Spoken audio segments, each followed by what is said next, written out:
పేతురు రాసిన మొదటి పత్రిక 5వ అధ్యాయము 6వ వచనాన్ని చదువుకుందాం. దేవుడు తగిన సమయమందు మిమ్మల్ని హెచ్చించున్నట్లు ఆయన బలిష్టమైన చేతి క్రింద దీన మనస్కులై ఉండుడి. ప్రైజ్ ది లార్డ్ అండి. మరి నాకంటే వెనుకొచ్చిన వారు దీవించబడ్డారు, ఆశీర్వదించబడ్డారు.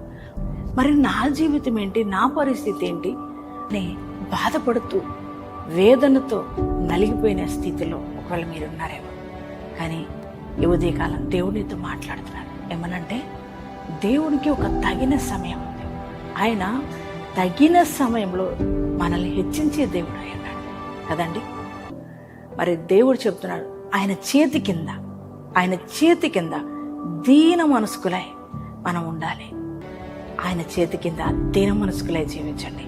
ఈ వాగ్దానాన్ని రిసీవ్ చేసుకోండి. ఎంతమంది ఈ వాగ్దానాన్ని రిసీవ్ చేసుకున్నారు, మీ అందరి జీవితాల్లో ఈ వాగ్దానం నెరవేర్చబడింది.